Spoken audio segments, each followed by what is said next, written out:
Welcome back to On the Table Gaming. On this episode, we'll be looking at Visions in the Flames number 9. And specifically, we're going to be looking at the Baratheons' big reveal of some of their tactics cards and commander cards. And of course, we are joined by the Song of Ice and Fire game designer, Michael Shinall. Michael, thanks so much for coming on the podcast. Chase, as always, it is a pleasure to be here and hear the dulcet tones of your voice. They bring me a soothing joy.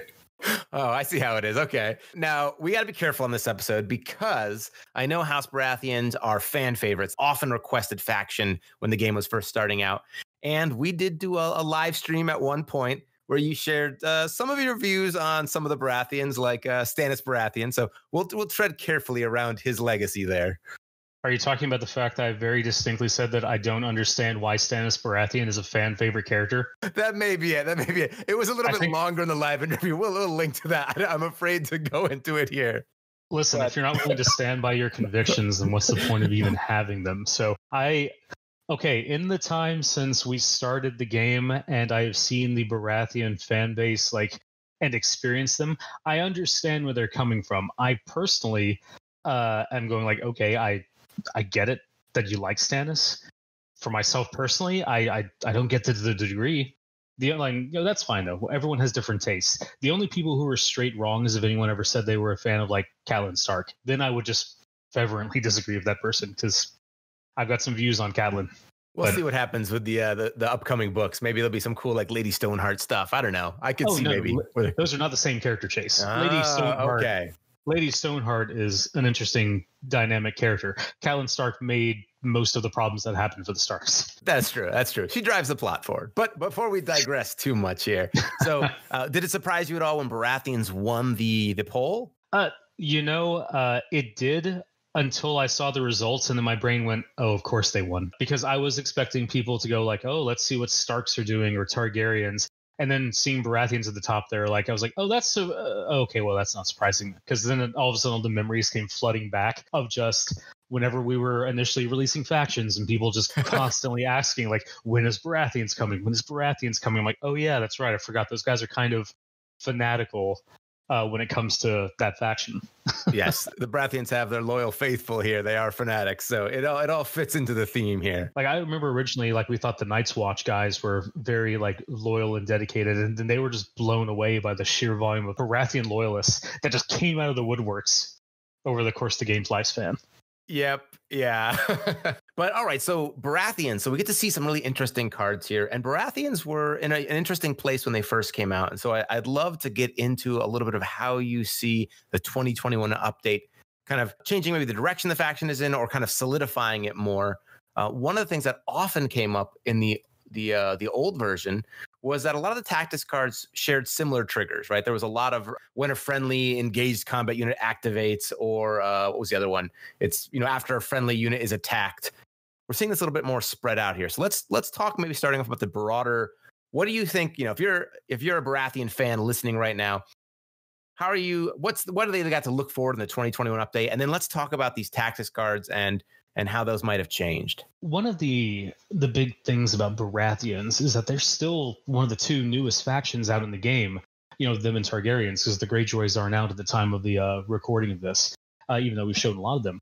But they're still a very young faction, and that makes them a little tricky to talk about because they still have so many units on the horizon that, we've discussed, but we haven't really shown anything about, such as the Kingsmen, the Rhaelor Lightbringers. We've shown some of those before. We haven't even talked about a lot of the Renly stuff because, again, the Stannis guys are so fanatical.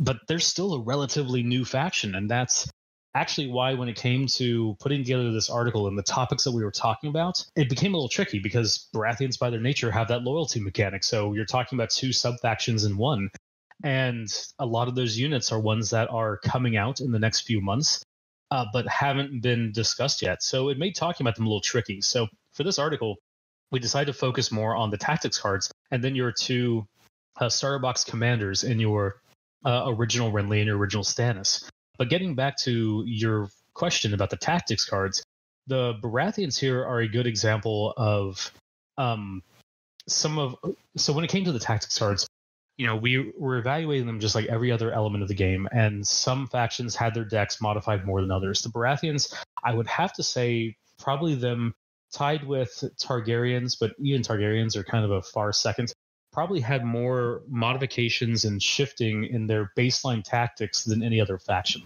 And a lot of that was because of the original idea that they had a lot of powerful effects, but they had a lot of overlapping triggers.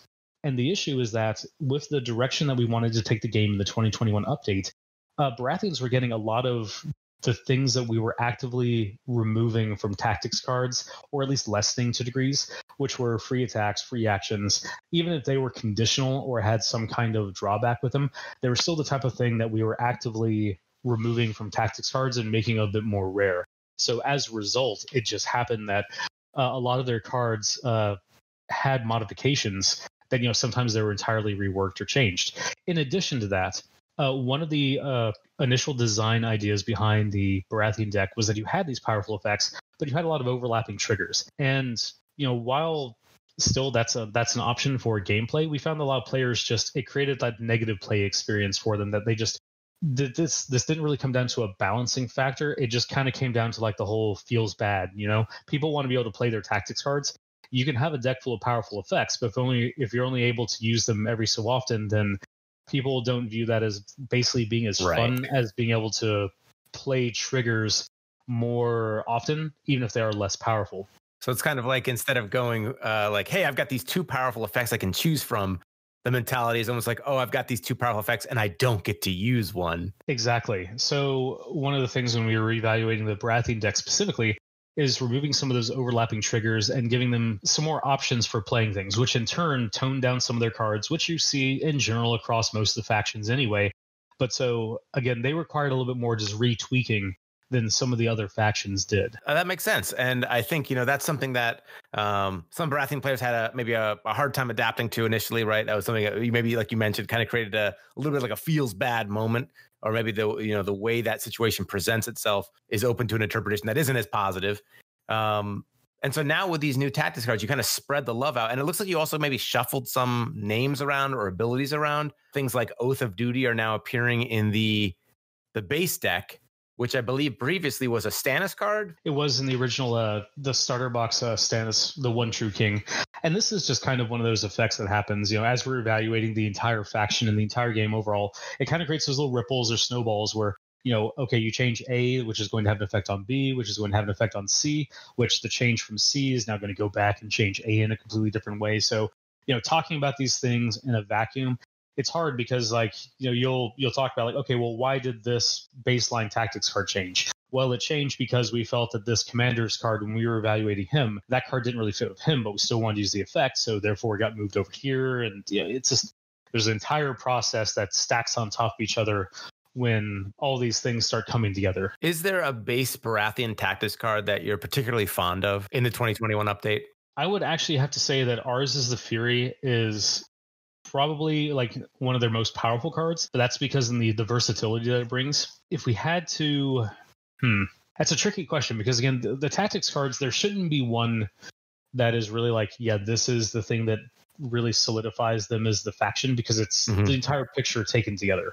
But I do like, for example, Ours of the Fury. I think the versatility you have there, that's pretty sweet, right? So now when a friendly unit is performing a melee attack, before you roll the attack dice, now you get to choose one. And then for each zone you control among the crown or the letter zone, you get to choose an additional effect. So if you play your cards right, you can actually get a ton of effects, or in a pinch, you're still playing it and still getting a +1 to hit or a Sundering or Vicious. Those are on their own still very valuable in the right situation.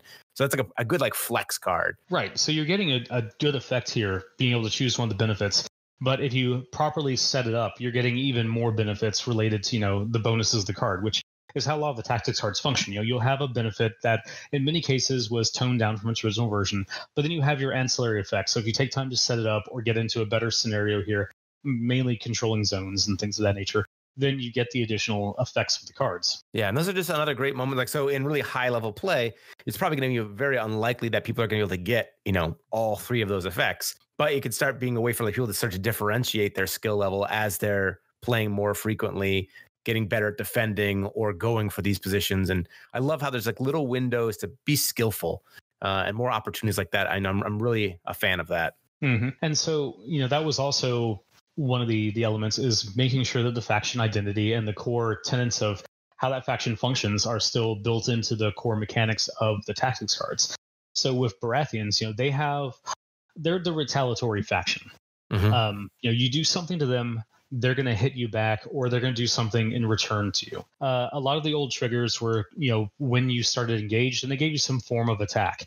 And you had a couple other cards that would trigger off of other kind of conditions, but we really want to expand that theme more of, you do something to us, we're going to hit you back in a similar way for, doing that to us, but in a worse way.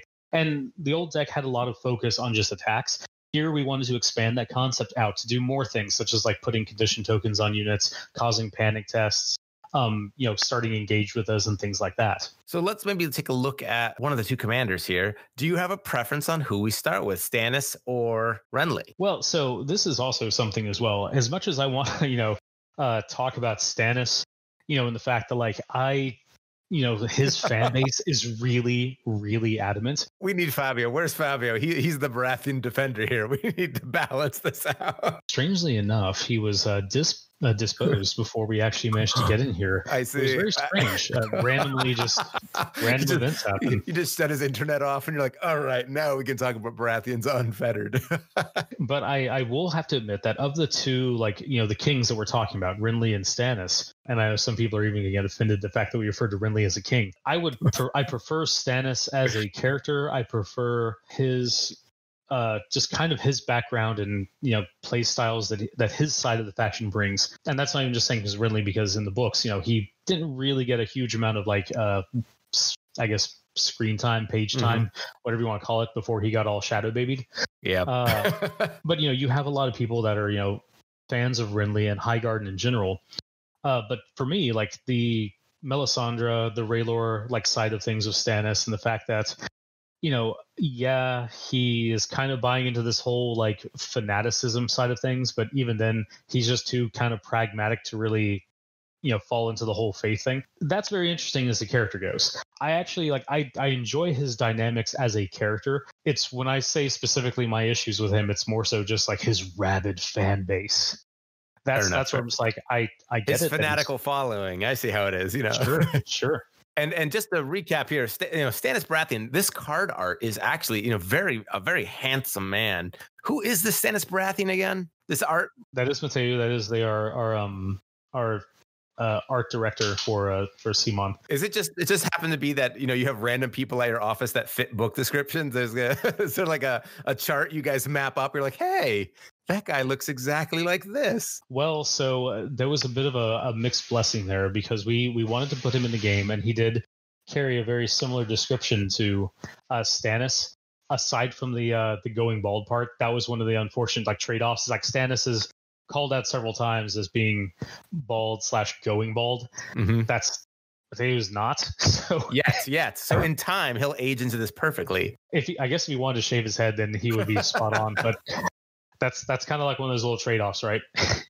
Fair enough. But he's a huge proponent of medieval history and things, and he is the expert in the company when it comes to medieval heraldry and art design and things of that nature. He's the one that designed the layouts and everything initially for the song cards. Oh, that's and fantastic. That includes the placement of the heraldry, how it should be positioned, the fact that all the iconography on the heraldry is always tilted when it comes to doing full medieval stuff, all these little micro things that the common person's not going to know, but he's very meticulous about. That's fantastic. And so Stannis got a pretty big change here in that he has 2 orders now. He loses his critical blow, his native ability, and he loses his unyielding, but picks up instead adaptive planning and order mark target. So how do these kind of capture the idea of Stannis as a character in the 2021 update? So as we mentioned before, one of the elements that we were doing is we took each commander, we went, okay, what does this guy do? Why is he cool? Why am I playing this play style? What is he bringing to the army? And we really want to push them to focus more in that direction. Stannis here, his original cards had a strong condition token play. And so we wanted to lean more into that. We also wanted to get rid of some of the just general, commanders should be powerful, but there should be abilities, ways to counterplay across what they do. And some effects that, Stannis previously had were just okay, here's a freebie that you can get, which is fine.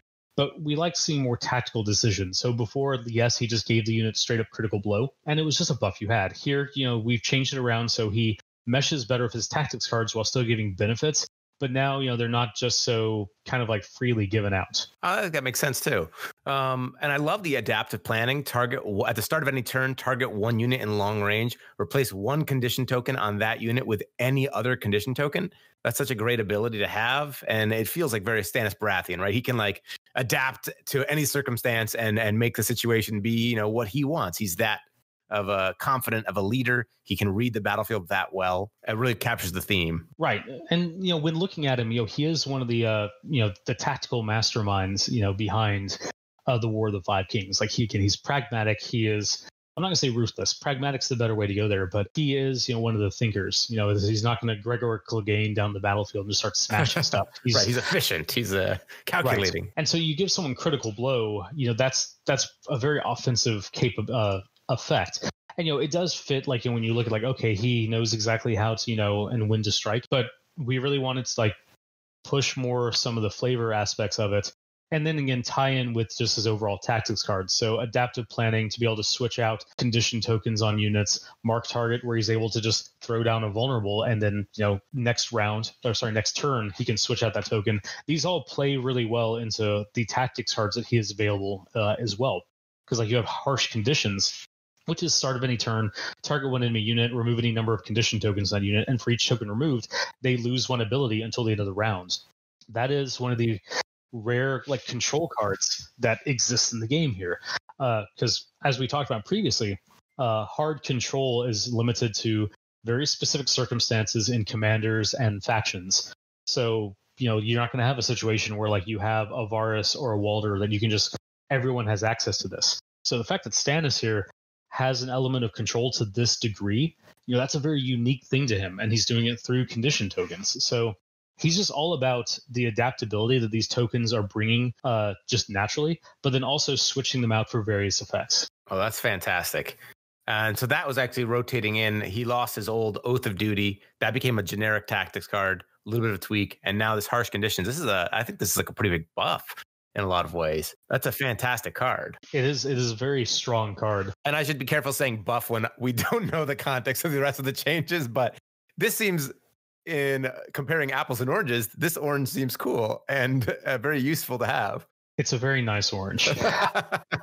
Or should they be peaches? We'll save that for the other. But anyhow. I will take a moment, though, to mention Oath of Duty specifically, though, because that's actually a very interesting card to bring up. Because one of the things that was across most of the tactics cards, the topic of triggers. You can have very powerful effects, but if it's a situational trigger, then it would create issues where people would just either hold the card in their hand or they would just pitch it because it's well, I don't know when this is going to happen. So specifically, you'll see in some of these cards here that were the ones that previously were when a unit was destroyed, that was their trigger. Instead, you'll see Oath of Duty here has a much more open trigger of start of any turn. This actually equips onto a unit, and it lingers on them until the condition is met of another friendly combat unit being destroyed. That's not always the case with these type of cards. Some of them are very specific, when their trigger is, but they're usually much more powerful effects. But this one here and others like it, as you see, the trigger window is much more broad. But that's just for being able to play the card, getting it out of your hand, getting it on the battlefield. But then the actual trigger for it doing something useful is still that unit destroyed. You'll see that across a lot of those similar type of cards, where you'll stick them on a unit, which means that now they can also be planned around by the opponent and yourself, and that effect will come into play when it becomes relevant. That's awesome. I like that change there. Maybe let's take a look at Renly Baratheon, the charismatic heir here. And he saw a bit of changes as well. So his boldness and courage got changed to include ranged attacks now. Each time this unit attacks, if it has full ranks, it gets an additional attack die. Otherwise, it's treated as having +1 rank for attack die. So now that's extending to different types of units, which is kind of an interesting shift here. So he can be leading in a frontline position or maybe a more of a support role. He's still got Embolden. And then, of course, he's got his loyalty, Renly Baratheon.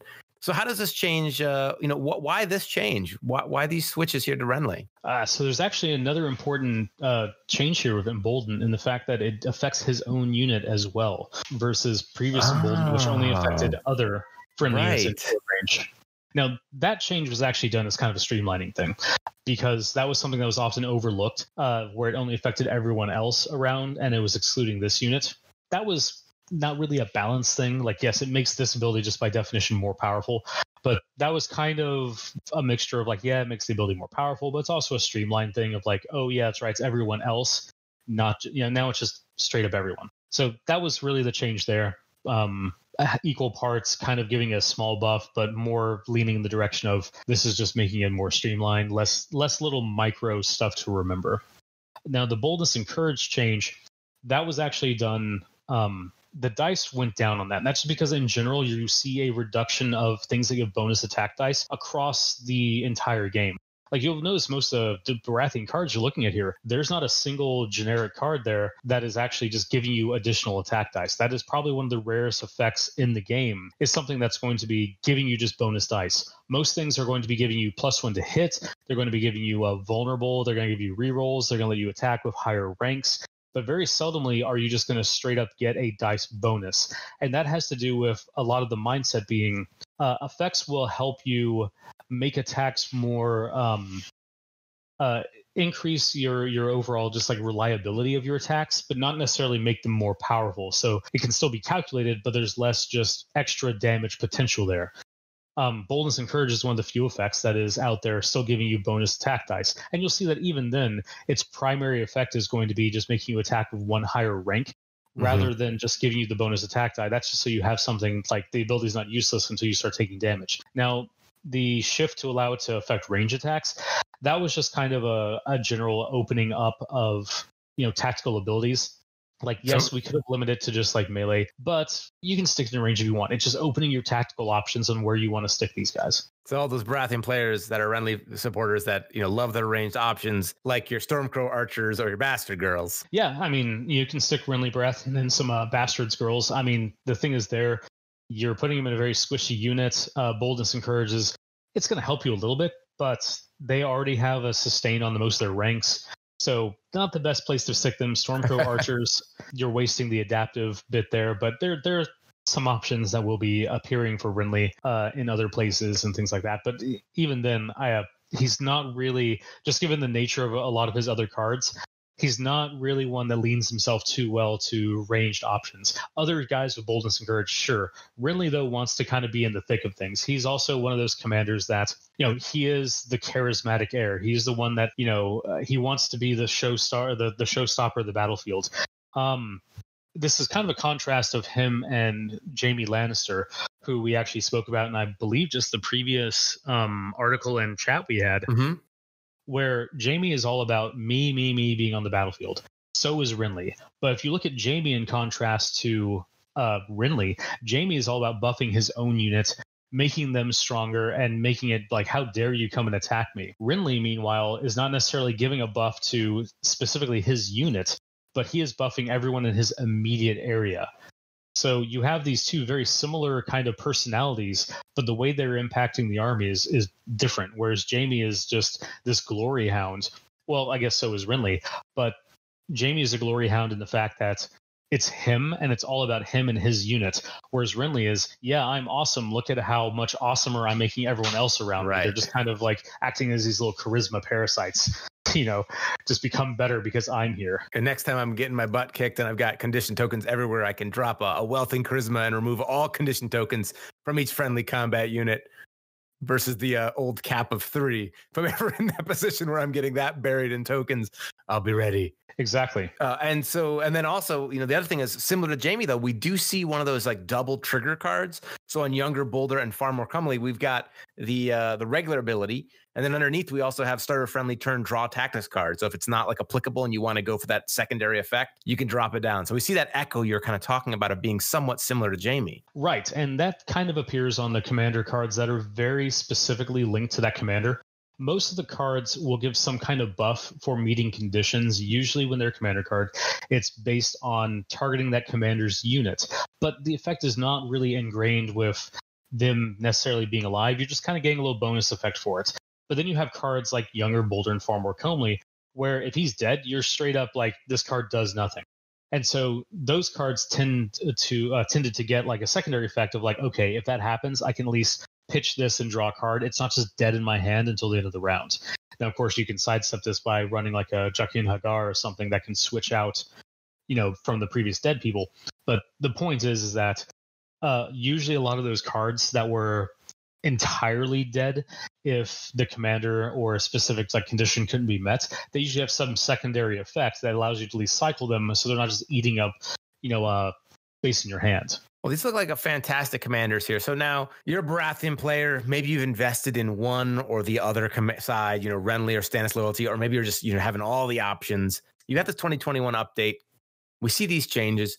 How do you think people are going to be feeling about this in general? Like, is there anything they should be concerned about? Or do you feel like, the faction identities have stayed pretty on track here? Well, the faction identities have all maintained the same. The thing that we've a big push for this update has always been to just take whatever makes that faction cool, the reason you should be playing that faction to begin with, talking specifically from a playstyle perspective, not like a character perspective. Mm-hmm.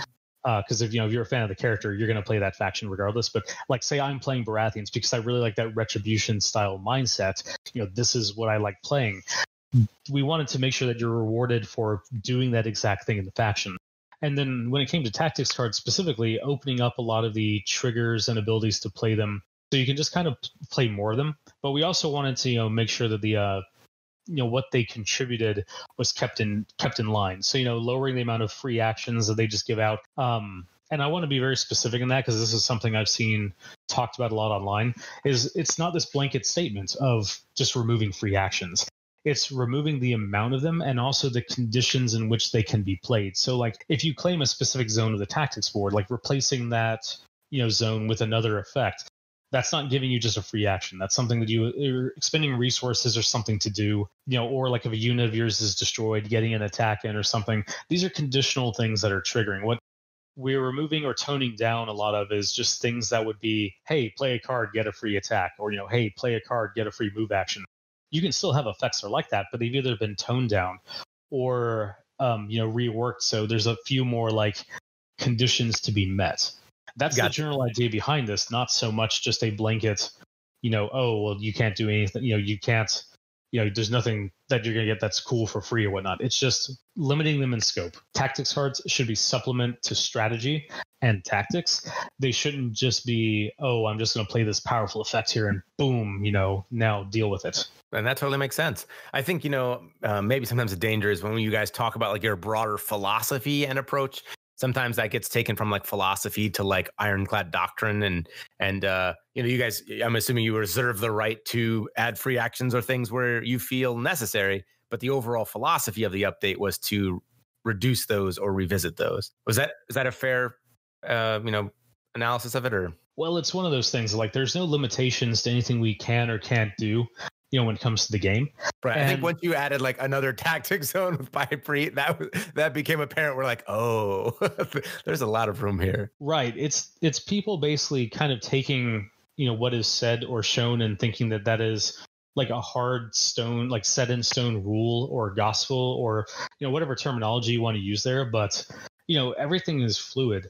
Like even the rule of like, oh, hey, we're only going to like commanders have 3 tactics cards. And then all of a sudden we come out with Davos Seaworth and he's got 4 tactics cards. And now all of a sudden the rule that was very firmly established is now thrown into chaos, or, there are 5 tactic zones. Oh, except now there might be 6.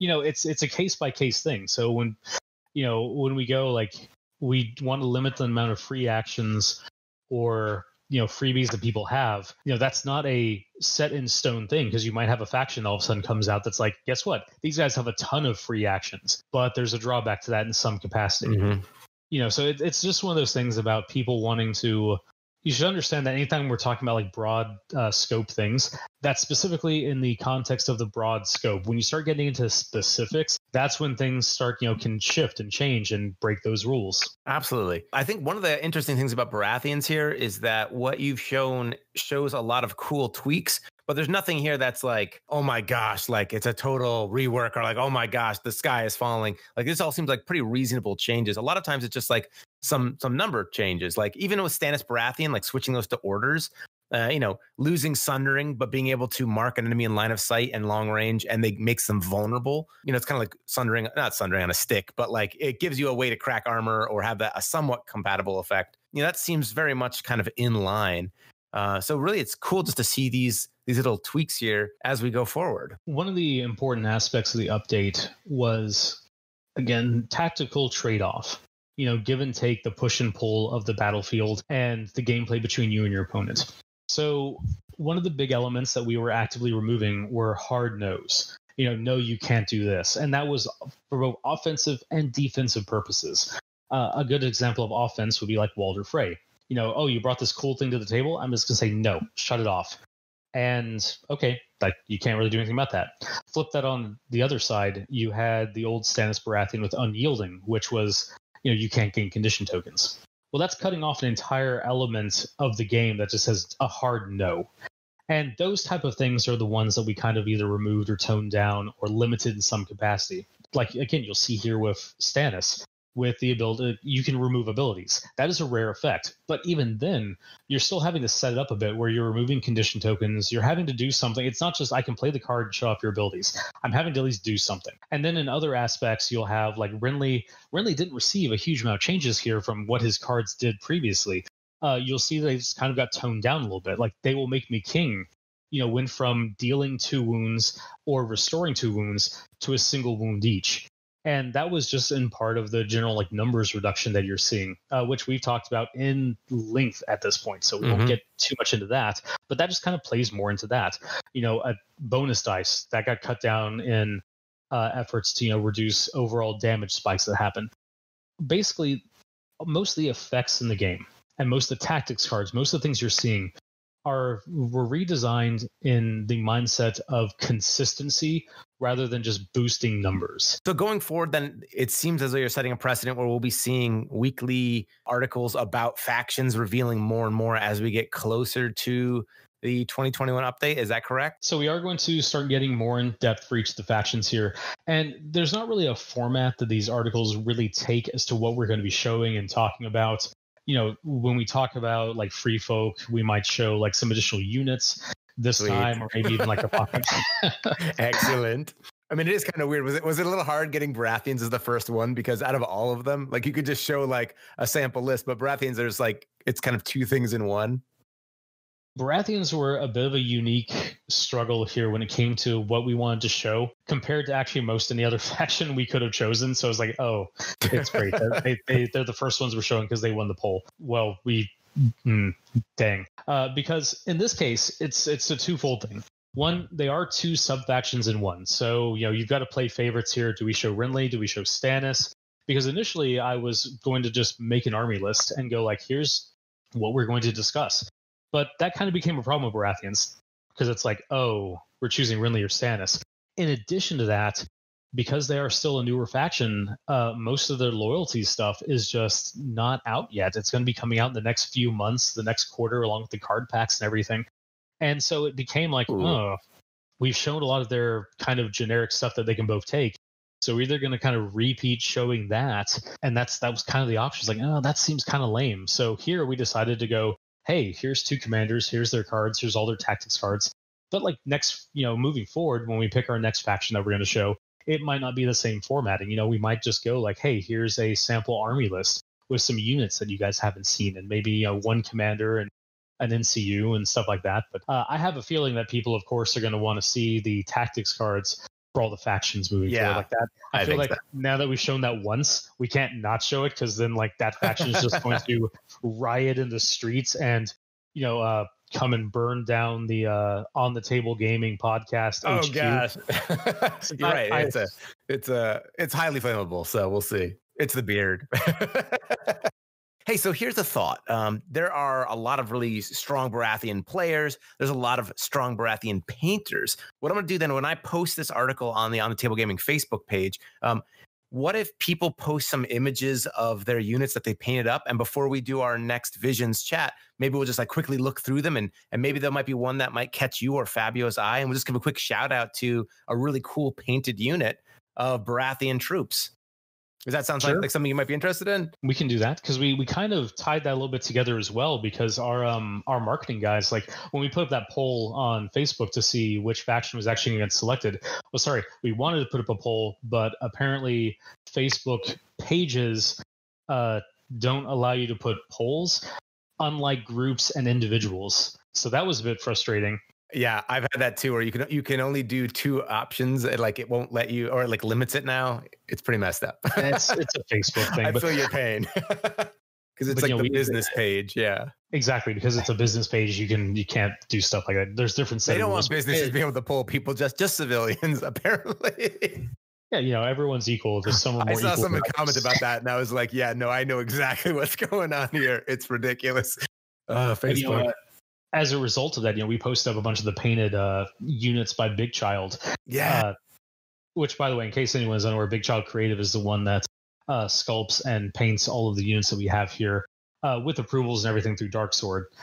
But we can do more stuff like that. And we are debating on how we want to handle the articles moving forward. If we want to just kind of basically do a popularity poll every week and go like, okay, here's the remaining options. Here's who we do next.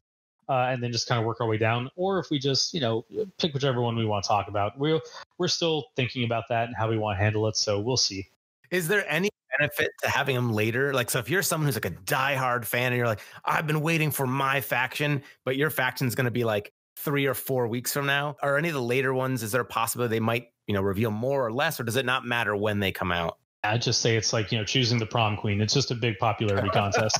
Well, in that case, Free Folk are throwing their hat back in the ring for next week then, if there's any polls. I have to say that, like, thinking about the different articles and what we would post, the Free Folk one would probably see a number of units shown, because I think that's probably the most interesting design element of the faction. Whereas, like, so Baratheons, their tactics cards and the retributive nature of their army, in addition with having the Renly Stanley loyalty split, those are all very unique dynamics to talk about.